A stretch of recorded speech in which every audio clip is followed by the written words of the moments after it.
Biiroon Barnoota Oromiyaa qulqullina barnootaa mirkaneessuuf riifoormii hooggansaa gaggeessee jira. Erga riifoormii gaggeesseen booda hooggansa barnoota milkeessuu danda'a jedheef ammoo magaalaa Adaamaatti leenjii kennaa jira. Hoogganaan Biiroo Barnoota Oromiyaa Dr. Tolaa Bariisoo kaayyoo leenjii kanaa wayita ibsan akkas jedhan. Hooggansa barnootaa tasgabbii qabu, itti gaafatamummaa fudhatuu fi ga'umsaan hoogganu horachuuf leenjiin kun murteessaadha jedhan. Hooggansa barnootaa tasgabbii qabu. Hooggansa barnootaa tasgabbii qabu. Itti gaafatamummaa fudhatu, caasaa tasgabbii qabu. Itti gaafatamummaa kan fudhatu. Hojii uf danda'ee, mataa isaa uf danda'ee hojii bu'a qabeessa qabu fiduu kan danda'u. Hooggansa akkasii fiduu barbaannaa leenjii kana kanaaf kenninaa jechaadha. Akka Dr. Tolaan jedhanitti Biiroon Barnoota Oromiyaa caasaa isaatti abboomaan turre caasaan keenya nama ga'umsaa fi hubannoo iddoo sanaa qabuun ramadamee hojjetaa waan hin turreef caasaan keenya tasgabbiin qabu ture jedhan. Adeemsi duraanii sun hafee hooggansa leenjii ga'umsa qabuu fi itti gaafatama fudhatutu barbaadama. Qabxii barataa gadi bu'ee fi kufaatii barnootaa mudatu kamiifuu jalqaba itti gaafatama kan fudhatu hooggansa barnootaa amma sadarkaan jiru kanadha jedhan. Biiroon Barnoota Oromiyaa caasaa isaatti abboomaan turre. Caasaa keenyatti abboomaan turre.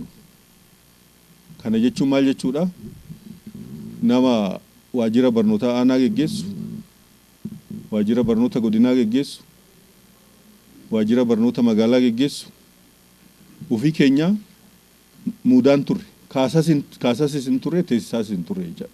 Kanaafuu caasaa keenyatti waan hin abboofneef hojii isaatiin madaallee kaasuuf teessisuu waan hin dandeenyeef caasaan keenya tasgabbiin qabu ture. Amma qabxiin barataa eega kufee booda gaafii guddatu dhufe jechaadha. Eenyutu itti gaafatama kan jedhu namni abbaatti barbaadaa ture. Seektara barnootaatti itti gaafatamaa jennaan nutti hin gaafatamnu. Tokkoffaa caasaa keenya hooggannee hin beeknu, ittiin abboomne, nama dandeettii qabu nu ramanne, caasaan keenya duula keessa jira. Therefore hojii kanaaf nutti duran ittiin gaafatamnu, kan itti gaafatamu hooggansa siyaasatii kan jedhu. Qabxiin barataa gaafa kufu dhufee jechaadha. Eega akkas ta'ee caasaa keessanitti abbooma, piroofaayilii baafadhaa, nama barbaaddan ramadadhaa, kan itti amantan, kan ittiin amanne mari'attanii, kan ittiin amanne dhiisaa kan jedhu dhufee jechaadha. Warri duraan jirus kan piroofaayilii san guute itti fufe jira. Baay'een isaa namni haaraan dhuftanii jirtu. Kanaaf namni haaraan kun yoo dhufu amma achiin qabxiin barataa yoo kufe abbaan itti gaafatamu eenyu jechaadha? Barnoota. Hawaasa mana barumsaa fi hooggansa siyaasaa qindeessuun hojjechuudhaan qabxii barataa fooyya'aa fiduuf ciminaan hojjechuutu hooggansa kanarraa eegamas jedhanii jiru. Namni immoo piroofaayilii waa'ee barnootaa beeku, ogummaa barnootaa beeku caasarratti ramadamee bu'aa fida jennee waan amanneef kanaafuu galmi kun kan keenyeef caasaa tasgabbii qabu, caasaa dandeettii qabu, caasaa bu'aa fiduu danda'u, hoo kufaatiin dhufes itti gaafatamu. Kanaaf leenjii kana galma goonee kan keenyeef kanaaf jecha. Hawaasni mana barumsaa kan jennu maatiin jira, barataan jira, koreen mana barumsaa jira, barsiisan jira. Kana eenyutu qindeessa? Isin dubbii fi yaatii abbatu lafaa kaafataa jedhu. Dubbiin keessan amma lakki kaantibaan sun mana barumsaa kana fudhannee deemeen jiru jechuun dandeessan isintu qindeessa. Mana kana fudhattanii turtanii kanarratti nu gargaara maal gootu jettanii qindeessanii qabxee sun akka dhufu kan godhu isinii jechaadha.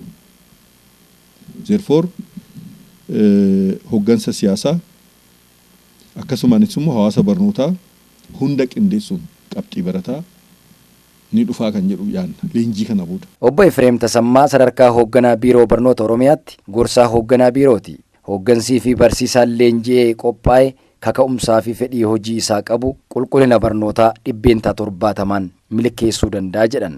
Hooggansaa fi barsiisaan sadarkaa isaa eeggate kaka'umsa qabu, fedhii hojii isaatii qabu, kan leenji'ee kan qophaa'e yoo jiraate qulqullina barnootaa parsantaa 70 milkeessuun ni danda'ama jedhamee yaadama.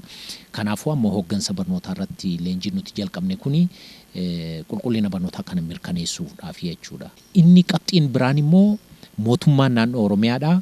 Barnoonni of danda'ee ofiisaatiin haa dhaabbatu murtiin jedhu illee hin jira. Kanaafuu caasaan barnootaa caasaa barnootaatiin hoogganamuu qaba malee qaama kamiinuu hoogganamuu hin qabu yaada jedhu irratti kabajamoon pirezidantii mootummaa naannoo Oromiyaa murtii murteessanii labsii labsameeni inni kun gara hojiitti illee galuu qaba. Kanaafuu caasaan barnootaa kan hoogganamu caasaa barnootaan biiroon barnoota Oromiyaa godinaalee bulchiinsa magaalaa waajjiraalee barnoota godinaalee fi bulchiinsa magaalaa kan waltajjiitti fidu kan shoomuu kan hojiirraas kaasuu kan adabu kanis immoo badhaasu isa ta'a jechuudha. Warri immoo waajjirri barnoota godinaalee akkasumas immoo bulchiinsa magaalaalee caasaa isaan jala jiru akkuma kana isaan hoogganu akka qaban leenjiin kun hubachiisa jechuudha. Leenjiin hooggansa barnootaaf magaalaa Adaamaatti kennamaa jiru kun guyyaa 4 turas jedhamee jira.